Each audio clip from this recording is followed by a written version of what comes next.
Selamat datang di malam yang sunyi, tempat cerita-cerita yang seharusnya tinggal di kegelapan, mulai merayap keluar. Malam ini, kita akan mendengarkan kisah nyata yang dialami seorang driver ojek online, seorang sarjana yang memilih jalan ini demi baktinya, dan bagaimana pengabdiannya justru mempertemukannya dengan teror paling nyata dari dunia lain.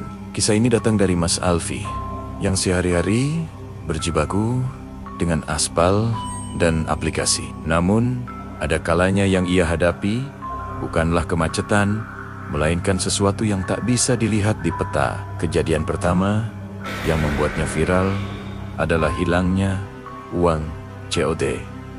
Malam itu, di daerah Lewinanggung, ia baru saja mengantar pesanan.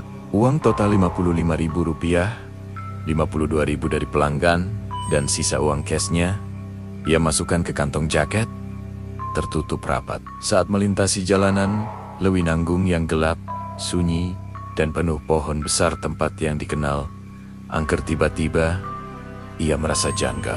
Ia berhenti sejenak untuk mengecek aplikasi, dan tangannya secara refleks merogoh kantong jaket. Kantong itu kosong. Uang Rp52.000 lenyap. Padahal kantong jaketnya tidak bolong. Tidak ada celah untuk jatuh. Panik, ia kembali mencari di jalanan yang baru saja ia lewati. Saat ia kembali ke motor, ia merogoh kantongnya lagi. Berharap salah merogoh. Kali ini, sisa uang Rp3.000 yang tadi ada ikut menghilang. Kosong lompong. Lalu, ia mendengarnya. Suara tawa cekikikan, seperti tawa perempuan, tapi sangat dekat. Seolah ada di telinganya. Itu bukan tawa manusia, itu tawa yang menggolok-golok dari makhluk yang baru saja mencuri rezekinya. Warga sekitar yakin, daerah itu memang dihuni oleh mereka yang haus tumbal atau pesugihan. Namun, uang hilang hanyalah permulaan. Teror yang lebih personal datang dari dalam kampus Universitas Indonesia. Sore itu, Mas Alfi mendapat orderan penumpang dari halte salah satu fakultas. Penumpangnya seorang wanita muda, terlihat normal. Bahkan sempat mengobrol sebentar. Saat mereka sudah di tengah perjalanan, temannya menelepon. Temannya ini sesama driver ojol. Dan ia bertanya, "Vi, kenapa kamu belum jemput penumpangku?" Dia bilang, "Itu dia yang kamu bawa." Mas Alfi bingung. Ia membalas bahwa penumpangnya ada di belakangnya. Tapi temannya bersikeras, penumpang yang asli masih di halte, dan mengaku dialah yang seharusnya dijemput oleh Mas Alfi. Merasa ada yang tidak beres, ia menepi dan berdebat dengan temannya di telepon, memaksakan logikanya. Saat ia menoleh ke spion kiri, jantungnya seolah berhenti berdetak. Kursi belakang motornya kosong. Penumpangnya lenyap, hilang, tak berbekas. Padahal, aplikasi masih menunjukkan status perjalanan berlangsung. Ia segera mematikan telepon dan memutar balik.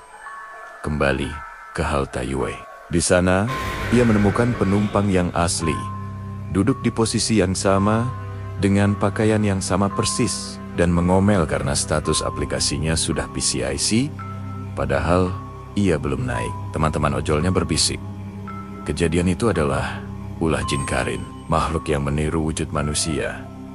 Dan area Yui memang dikenal sering terjadi kasus seperti ini. Menjelang petang, lalu ada pengalaman di Cikeas. Ini adalah pengalaman pertamanya di tahun ke-2021 saat mengantar makanan. Ia tak sengaja menabrak motor seorang perempuan yang tiba-tiba mengerem mendadak. Perempuan itu pingsan. Ketika sadar, ia menjelaskan bahwa di seberang empang, di dekat kebun pisang, ia melihat sesosok pocong berdiri. Mas Alfi, yang saat itu fokus dengan orderan, tidak sempat melihatnya. Setelah mengantar pesanan ke pelanggan yang ternyata takut setengah mati dan menjemputnya bertiga, Mas Alfi kembali melewati jalan itu. Dan di sana, di tempat yang sama, ia melihatnya. Sosok itu terbungkus kain putih kusam, berdiri tegak. Tapi yang paling mengerikan, kepalanya miring, seolah patah leher. Mas Alfi memacu motornya secepat kilat, tapi teror tak berhenti. Di jembatan Cikeas yang gelap, ia mendengar tawa melengking. Tawa kuntilanak yang mengiringinya pulang. Namun, puncaknya terjadi saat malam Jumat. Setelah hujan deras, ia mendapat orderan Shopee Food non-tunai. Martabak, ia mengikuti GPS ke daerah Kebayunan. Tapi semakin dalam ia masuk, semakin sunyi, semakin gelap. Dan GPS-nya menuntunnya ke tempat yang tak pernah ia sangka. Pemakaman. Titik pengantaran berhenti, tepat di tengah-tengah makam. Di hadapannya ada satu makam yang tanahnya masih basah, dihiasi kembang setaman yang baru ditabur. Itu adalah makam yang sangat baru. Rasa dingin yang menusuk tulang membuatnya gemetar. Tapi ia harus menyelesaikan orderan. Ia melihat nama di nisan itu, dan darahnya serasa membeku. Nama di batu nisan itu sama persis dengan nama yang tertera di aplikasi Shopee Food. Pelanggannya adalah penghuni baru makam itu. Ia mencoba menelepon, berulang kali gagal. Akhirnya, panggilan tersambung.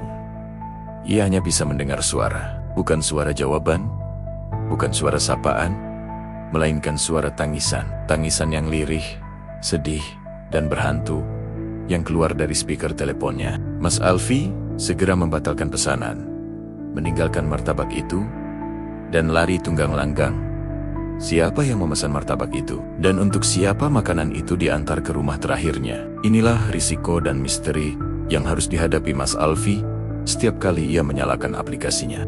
Di balik helm dan jaket hijau, tersimpan kisah-kisah yang membuktikan bahwa rezeki tidak hanya datang dari dunia nyata, tapi teror juga bisa datang dari balik layar ponsel. Terima kasih sudah mendengarkan. Jangan lupa untuk subscribe dan nyalakan notifikasinya agar tidak ketinggalan cerita selanjutnya. Sampai jumpa.